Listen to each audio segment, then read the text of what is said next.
Hey guys and geigers, I'm still reeling from the news that the master mangaka Matsumoto Leiji has passed away.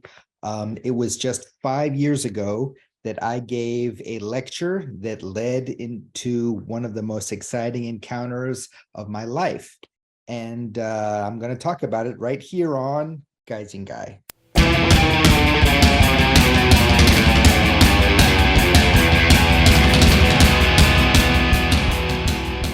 First, I'd like to talk about, my personal encounters with this work, like I did with earlier videos with Akira, etc. And this is kind of my origin story. But in my story, no parents are gunned down in back alleys and no planets explode. So please bear with me. Anyway, it was 1975. And I started watching a show called Speed Racer, known as Mach or Maha, Go, Go, Go, Mach 5, every morning before school. It was different, it was quirky, it was exciting, and it quickly became my favorite show. Like I already was into Japanese monsters. I loved Godzilla, Rodan. Actually, his name is Radon, but we call him Rodan in the West. And their kaiju ilk. I would soon be hooked on such live action shows as Ultraman and Space Giants, which is actually a Tezuka creation, which I didn't know for many, many years. But Speed Racer was my first taste of what was to become an obsession. A few years later, Battle of the Planets. This is a US iteration of a Japanese show called Science Ninja Team Gatchaman. And it was made by Tatsunoko, which is the same company that made Speed Racer. And wow, it ruled my world. I could not wait to see, even though it was super, super heavily edited by the US production company to keep it from running afoul of censors for violence, etc. Still, there was so much good stuff that shone through that I was completely hooked. And, it was so far, Japanese animation for me was 2 for 2. And then in 1979, well, another Japanese animated show started, and it was something that I had never experienced before. This was something completely new and fresh, and it was called Star Blazers, and it had a very stirring theme song. It had this continuing storyline, which, American cartoons didn't have. It had these mind-blowing effects. It had space warps, and it had big ass ships and cannons. It had a countdown for each episode for how long the Earth had to survive. Oh my God. And you have blue Nazis. You've got moralizing. You've got main character deaths, which, you never saw in Scooby-Doo. Never. You've got the very cute Nova, who was both radar operator and nurse. Anyway, I didn't have anyone to talk with about my love of this new show at the time, except for, kind of my next door neighbor. I kind of forced her to watch the shows that I was into. But, a lot of my contemporaries at that point had probably stopped watching cartoons so much. We're starting to get more into other stuff, sports, etc. But in a few years, I would finally run into some other Japanimation fans at comic book conventions and at comic book stores. That's where I met other Japanese animation fans, actually. And through my new network of fans, I learned more about this Leiji Matsumoto guy whose name I saw on the show, and who, he was kind of in charge of a lot of the design. He had a lot of people under him that worked on those designs and stuff. A thing that I found out recently, I'm reading the book that came out also recently that has a lot of academic essays about Matsumoto's works. So I learned that it was originally called like Space Cruiser Yamato or Space Battleship Yamato or Cosmo Battle Cruiser Yamato. They had all kinds of like translations, whatever. But another one of his, like another character of his that was originally comics that made its way into animation thanks to the success of Yamato or Star Blazers, was Captain Harlock. And oh man, Space Pirate Captain Harlock was the coolest of the cool. And but the way they showed the TV show in the States was they took parts of that show and they took parts of this other show called Queen Millennium and they mixed them together to make a new terrible thing that just didn't make, I don't know. It was weird. I still just like the visual, and I was too, I think, like ADHD to actually remember to watch it at the right time all the time,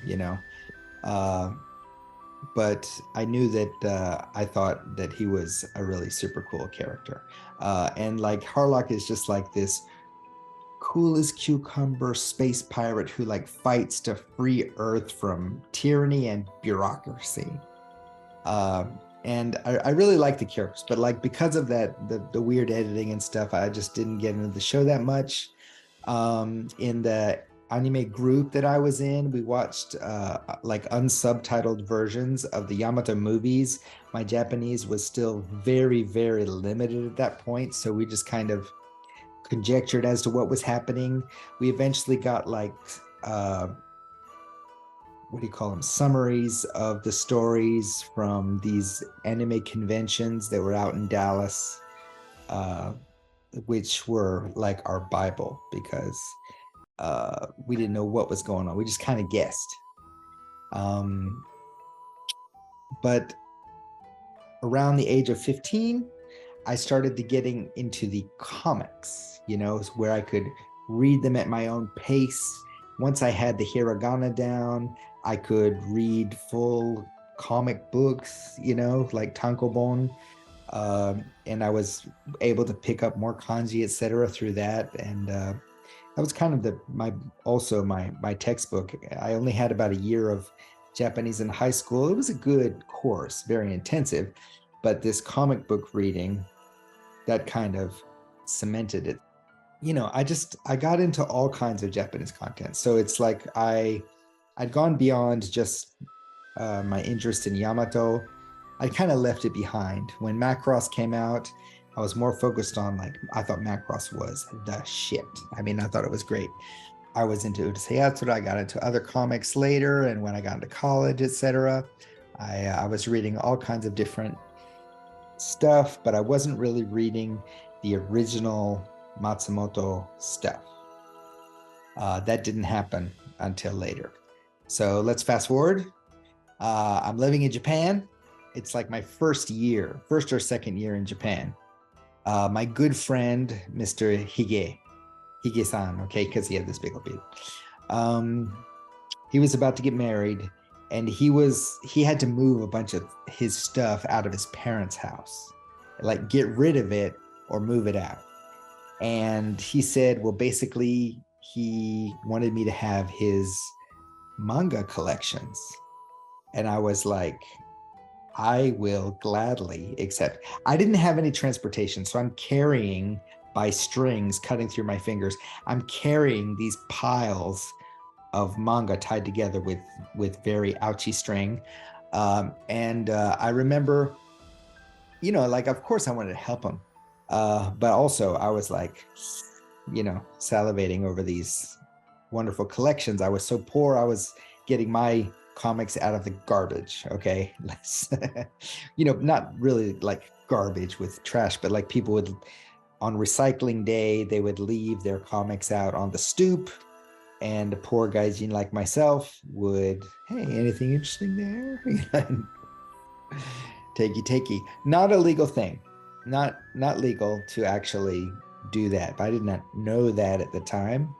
And but anyway, so I took what I could carry, and that included like full series of Osamu, you know, Tezuka Osamu's Blackjack, and in these nice little hardback editions. Fist of the North Star, of course, Cyborg 009, and Galaxy Express 999 by Matsumoto Leiji.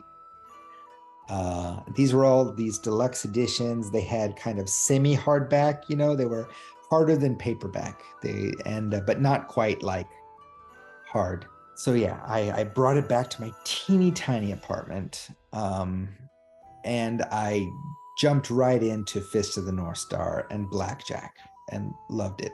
And I even worked my way through a lot of Cyborg 009. I unfortunately eventually got rid of it. I sold those, but which I do regret. What I didn't touch was the Galaxy Express comics. And you know, maybe I can give you a little bit of the reasons why. I liked the animated versions of his stuff. You know, I liked those designs, which were filtered and redrawn to be more easily animatable, etc. They were, you know, more, I guess, stylish and more acceptable to the mainstream. When his manga stuff was kind of stylish in a different direction. His lines were dynamic, but they were, you know, they weren't pretty. You know, they kind of had an edge to them. I mean, definitely dynamism, but you know, like not pretty. If you look at the artist, I think his name is Hirai, who did some of the Yamato comics, the adaptations of either the TV shows or the movies, like his stuff is pretty, these delicate lines. Matsumoto's stuff I would not call delicate. It's more rough and like energetic and, you know, powerful even. But at the time they just looked lumpy to me because I didn't know better. You know, he had all these potato people as characters. And in Galaxy Express, the main character is this lumpy, fleshy dude. And I'm like, oh, you know, I'm used to Hollywood movies and pretty people. I don't want to follow the adventures of some lumpy dude. We would call them potato people.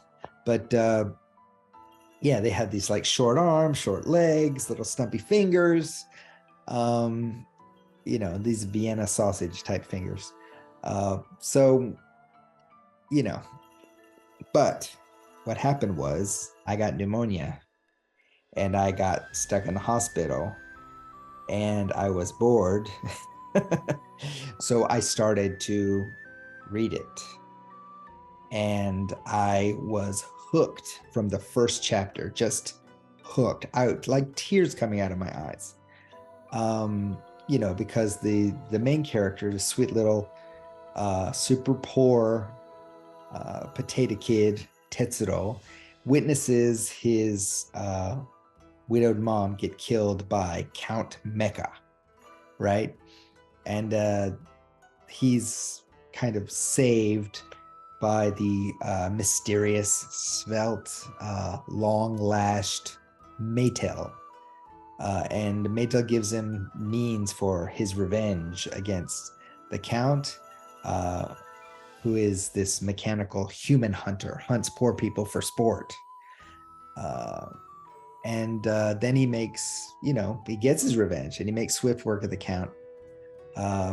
And this Count kind of represents this super rich class of humans who have left their flesh bodies behind to live forever in mechanical ones.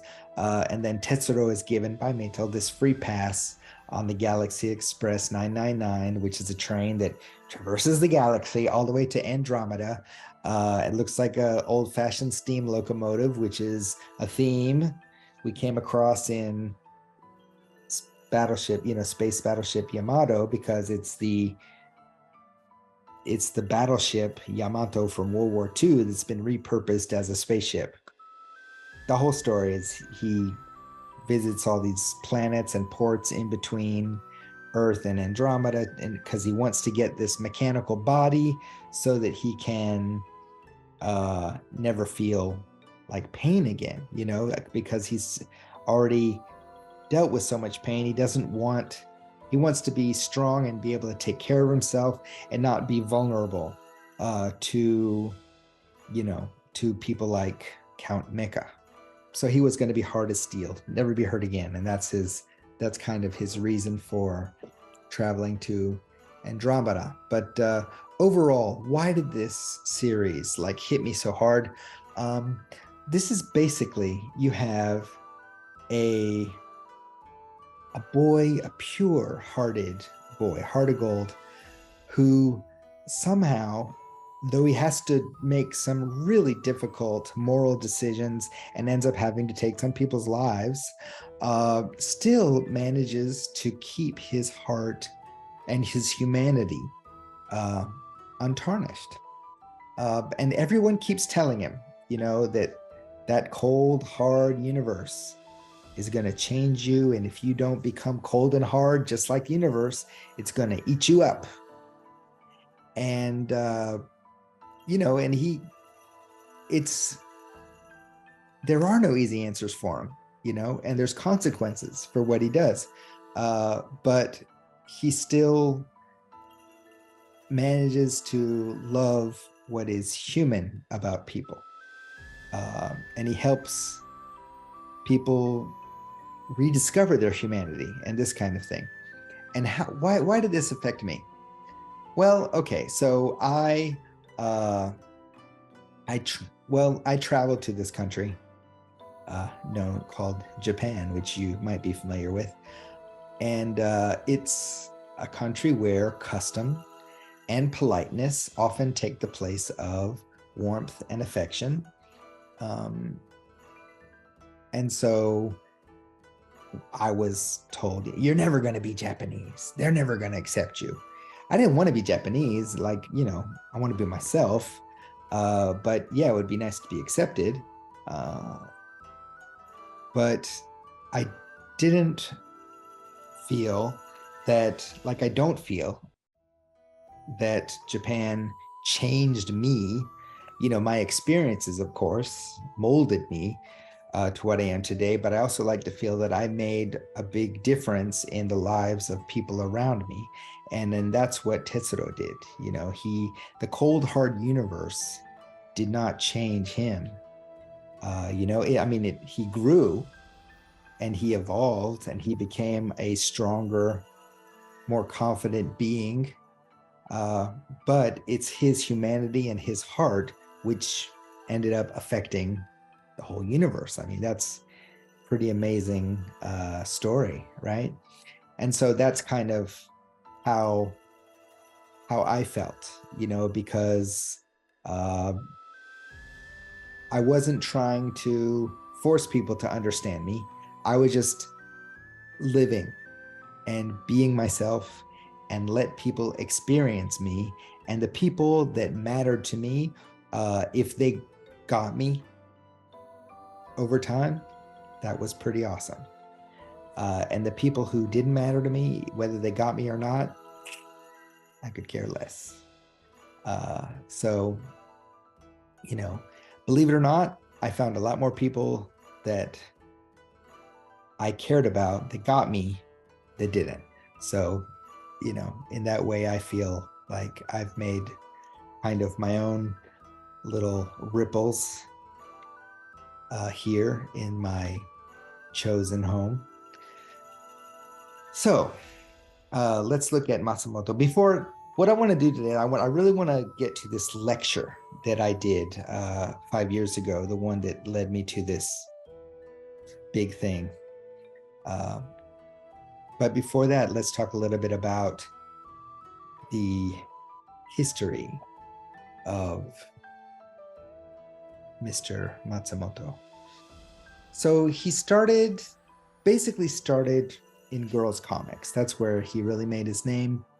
In the late 50s, he expanded into juveniles boys comics. In the early 60s, did young man's kind of sexual adventure fantasy comics always with a twist. In the late 60s, he adapted his style for each market. Now, what I did not know, okay, is that I thought he made this clear evolution of he was this style, and then he was this style, and then he was this, and then this, and then this, and then you get Matsumoto today, because you see all his different works and you're like, they're different. The styles are different. But the actual fact is his styles overlapped. And so he drew to his market.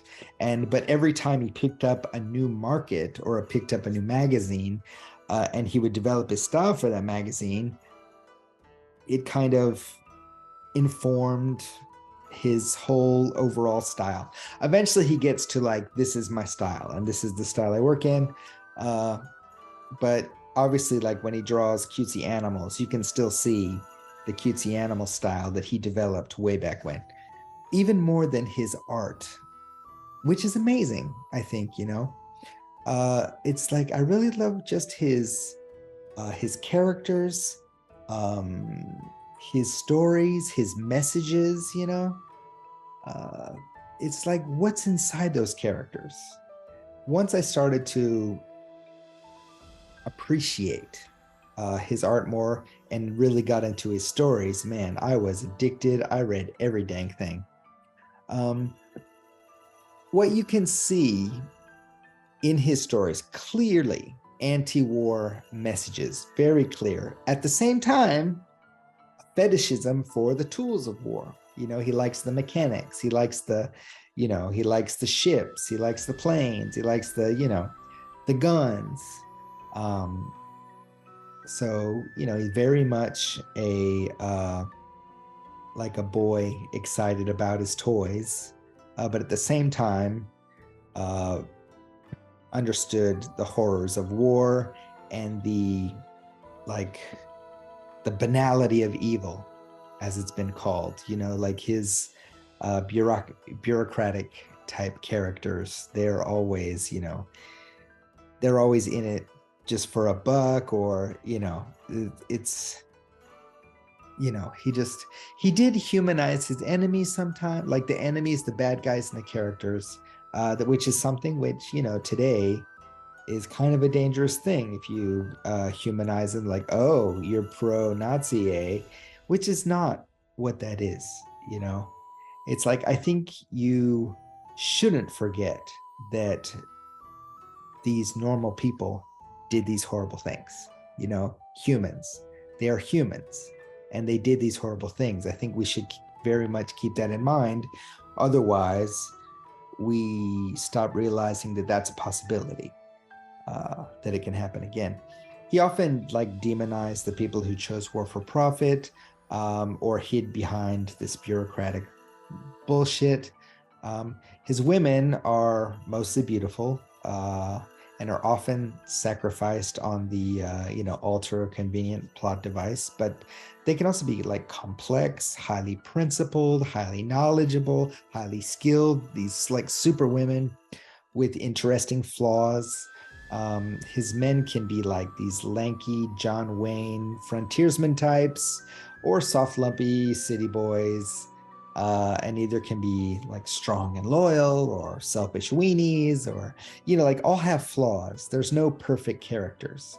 A lot of his characters have these huge big dreams, and then that's what the stories are built around. And I think that's an amazing thing, because I don't think there's enough of that. And then a lot of his characters are redeemable, and I think that's big too. When you read his stuff, you feel that despite the mistakes that you've made, you feel that you can also be redeemed, regardless of how clueless or selfish you may have been in the past, redemption is still possible. Your life, no matter how crappy or shitty, is still like a gift to be appreciated, because there's always a way to change your circumstances. And also, when you read it, like, you feel it's okay to dream, and dream big, like a boss. And that's what he did. So now I'm going to show you the slides from my presentation as I go through it. And I presented it in August of 2018 at the Koshi Manga Museum. There was a TV director there and who filmed my presentation and interviewed me about my love of Matsumoto and his works. So in my presentation, I gave a little bit of background. Matsumoto Leiji was born in 1938, same year as my father, same year that the first issue of Action Comics debuted. He was born in Kurume, Fukuoka, like I said, which is just like, Kurume itself is just an hour actually north of here. His debut was 1954, Mitsubachi no Boken, The Adventure of the Honeybee, and then shifted to, he focused on shoujo manga, which was kind of a good way to kind of get your foot in the door. He left Kyushu for Tokyo after high school, and he created some seinen science fiction stories like Sexaroid. But in 1972, his Otoko Oidon, which is a semi-autobiographical story of a loser who's trying to get into college, and so he keeps having to take the entrance exams and fails, and never was a big hit, and it just really kind of connected with a lot of college-age kids at that time. And then he kind of continued his run of hits with Harlock and Galaxy Express 999. It's called 39 in Japanese, but and anyway, he's written up to like around 700 manga stories, had a very varied career, anime, games, manga history. The guy was a manga history buff. I recently found out that his encyclopedia of manga history that he co-wrote with someone, that the co-writer was actually the husband of a friend of mine. I did not know that. Unfortunately, that guy passed away as well. And he recently penned like a self-help book, or like a kind of a manifesto for young people to chase their dreams. Of course, that's what it's about. So yeah, he was a dreamer. His stories often have strong messages. Women are often either goddesses or they're witches. That's he has this complicated stance, like I said, towards war. He's very strong anti-war messages, but at the same time, fetishism of the machines of war. It's a German fetish. He's a mechanical fetish.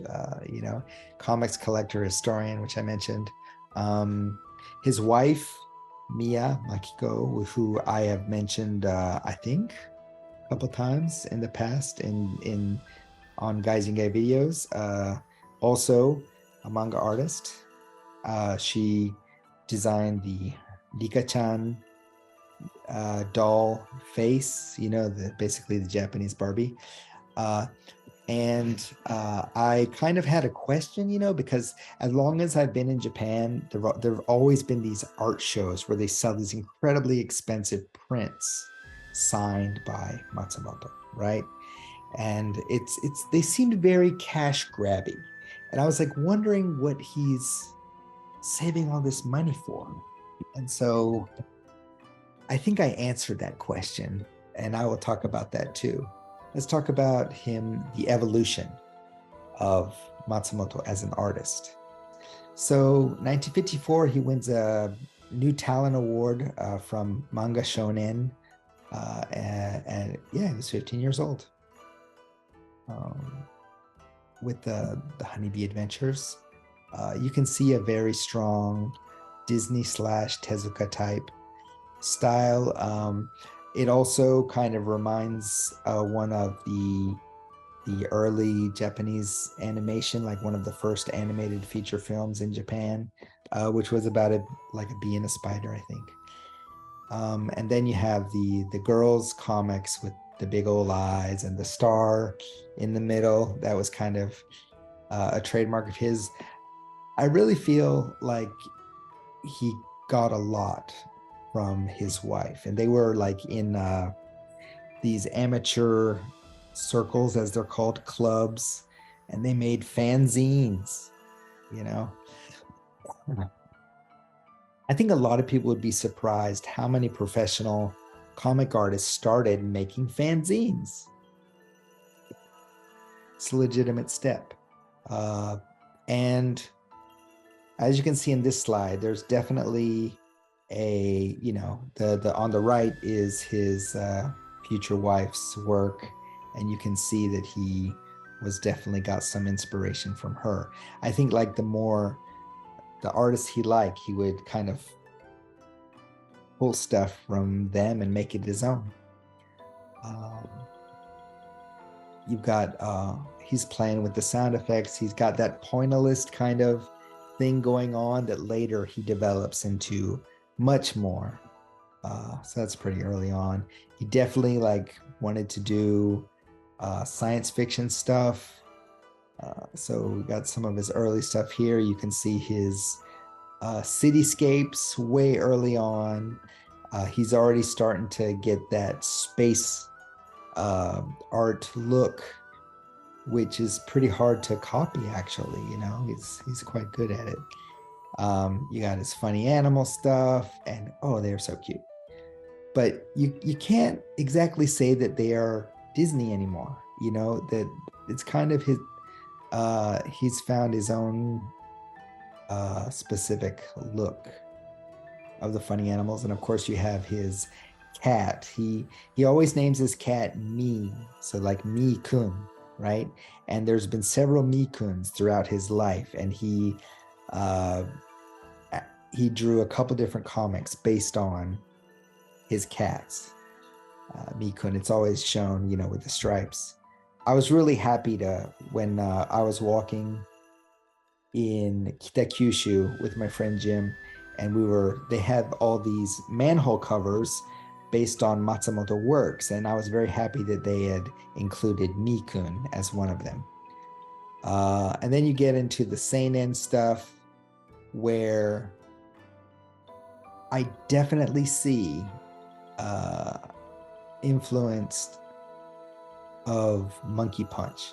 You know, I think Monkey Punch like kind of made a big splash, and I think he decided to take some of that and bring it into his own work, like the lanky look. So, you know, just a theory, but yeah, if you look on the right here, this is a Lupin panel, but you can kind of see, I think that he knew what was, he could see what was going to be popular, and he could see like how he needed to adapt his look to fit the times or to fit his readership, you know. And then his semi-autobiographical book, Otoko Oidon, I'm a Man, is somehow as it's translated,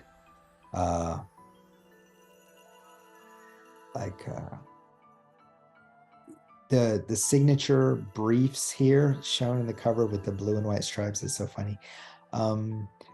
If you look on this panel, the top left panel and on the right here, you can see all these mushrooms that he basically like cultivated in the dark in his drawer. I heard that he took some of these mushrooms and put them in ramen that he made for his assistant. His name escapes me at the moment, but his assistant, who went on to create Area 88 and all other kind of great stuff. His assistant shows up as a character in like Harlock. I think his little pudgy little pudgy crew member that's always making plastic models is based on that assistant as well. And I'm sorry I blanked on his name, but that happens. His war phase, you can see like an early iteration of Harlock. Um, there are, you know,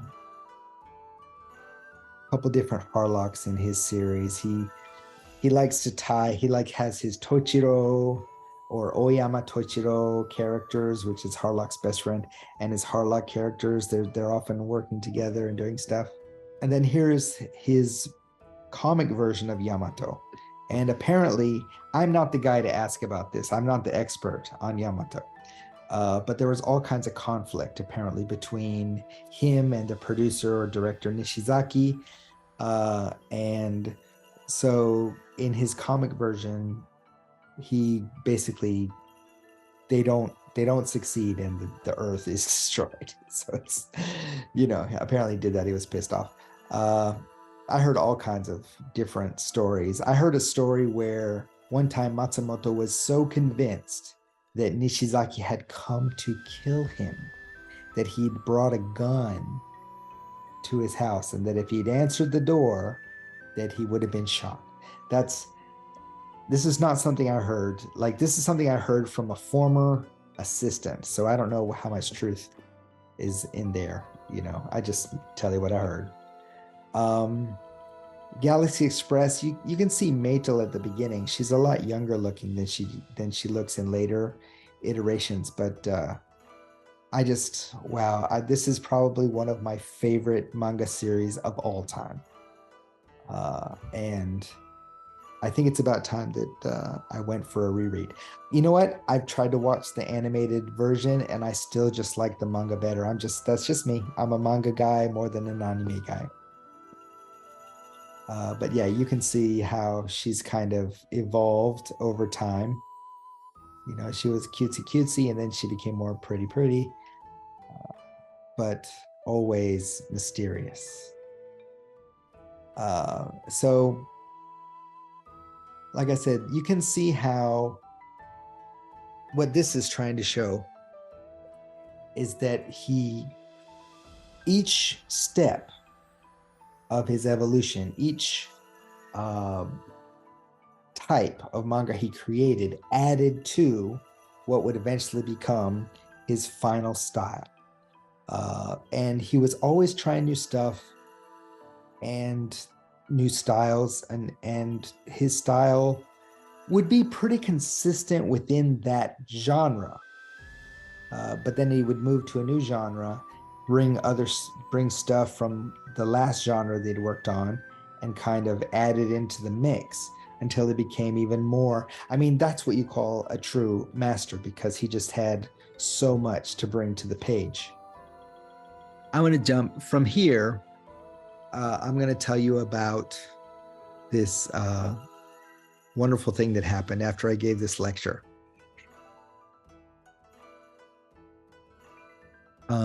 So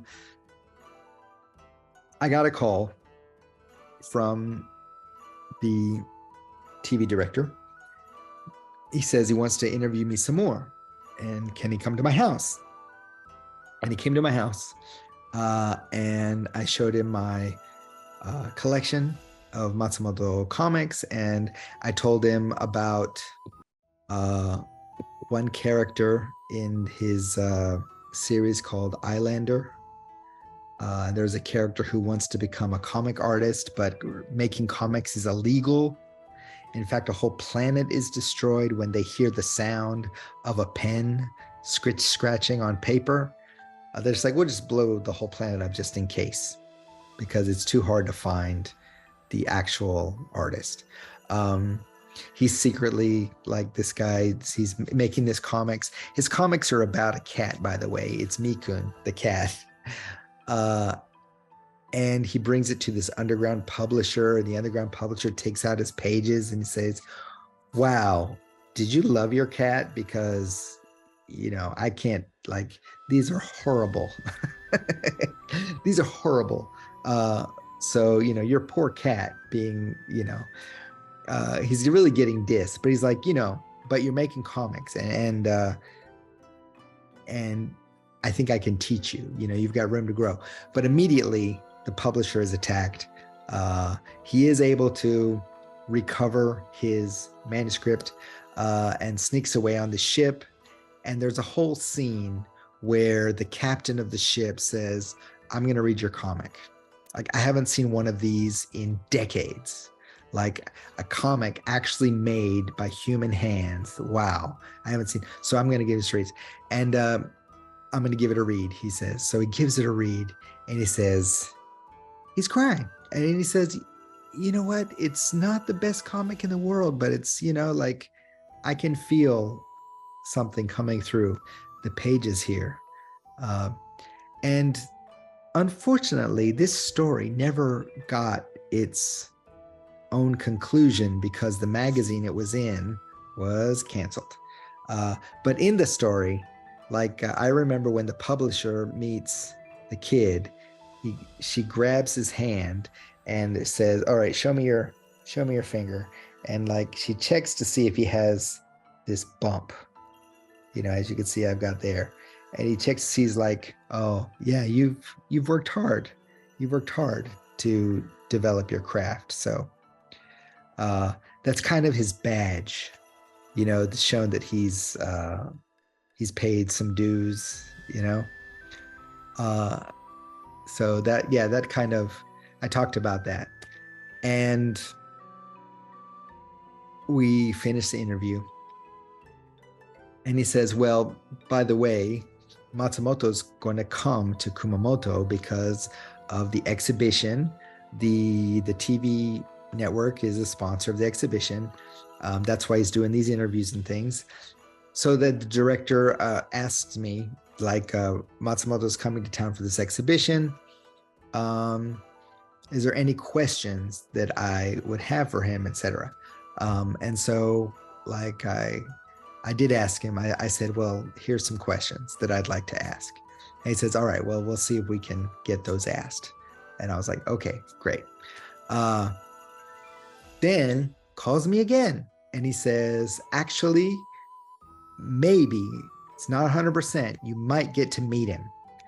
We won't know till the day. He gives me tickets to come to the show. The exhibition, I come. I watch the master walk in. It's a little guy, but has this aura. He walks up to the front, to the podium, gives a whole speech, and a similar speech like I've heard him give many times in videos on YouTube. And in fact, I prepared, just in case I would meet him, I prepared some questions that I thought might be different than ones he's usually asked. So I did a little bit of homework just in case. So it winds up, right? And we all get to hear him talk, and he does a live drawing. As he's drawing, I'm drawing because I'm watching how he's drawing and I'm trying to kind of glean. And I actually, as I'm drawing Metal, as he's drawing Metal, I start to kind of feel like the flow of his stroke. I was like, wow, this is really, and it was the first time I ever felt happy with a Metal that I've drawn. It does make a difference when you see somebody in action. It makes a difference. Anyway, he finishes up. He leaves to take a break.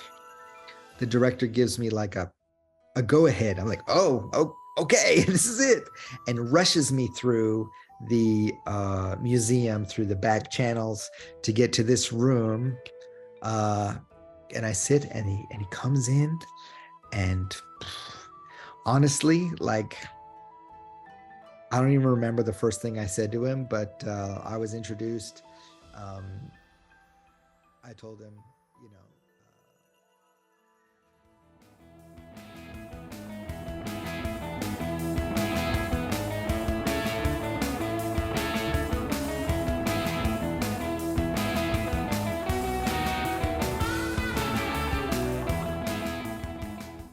どうもはじめまして。どうもはじめまして。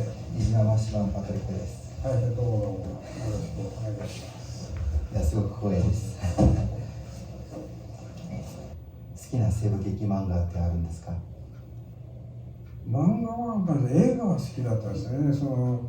いろんなあったの OK 牧場の鉄塔とか、たくさんのテレビシリーズもありましたよね。でジャニーギターは劇場用映画だけど、あれはいい映画ですよ。本当に歌がいいんですよ。ジャニーギターっていう歌があるでしょ。あれその主題歌です。いきなりオープニングのとこからそれで流れるんですよ。今でも宇宙にもう行きたい。行きたいですよ。だから言ってるんですよ。帰れなくてもいいから打ち上げてくれと。というのは死ぬまでにね、この目で自分の地球を外から見ておきたいんですよね。そうです。それで酒もね、100杯飲んだって水飲んでると同じなんです。効かないんですよ、アルコールが。だから面白くないから飲みません。初めて飲んだ地酒はね、美少年なんですよ。美少年ね。あれはね、美少年っていう酒がないと思って書いちゃったんですよ。で、こっち来て看板見たら美少年って書いてあるでしょ。これはやばいと思って謝ったんですよ。そしたら構わない構わないと言われて、東映のアニメーション部に段ボール何箱か10箱ぐらい送ってもらったんですよ。でみんなで飲みながら映画作ったの。すごいですね。で、その一番最初の出版社のところにいて、ペンダコをちょっと手見せろって言われて、そのペンダコをできますよね、それを見た時僕すごく感動して、やっぱすることが大事ですよね。夢見るだけじゃなくてペンを動かすことが大事です。やらなきゃいけない。それからそのためには学習が必要なんですよね。ですからアフリカ、アマゾン、マチュピチュのてっぺんまでも登ってますし、アマゾン川でも泳いでピラニアまで食っちゃったんですよ。ワニからピラニア。ペンダコがここですよ。これ。はい、じゃあこちら、はい、じゃあ撮ります。触ってもらったら分かります。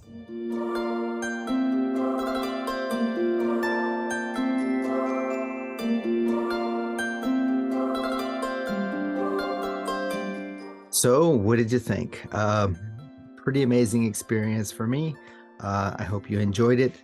That was not quite the end of the story. Actually, a few weeks after that, about a month, I got a package from the TV studio, and in it was this, signed by the man himself. It says, "To Patrick," and something I will treasure forever, along with this amazing experience I had.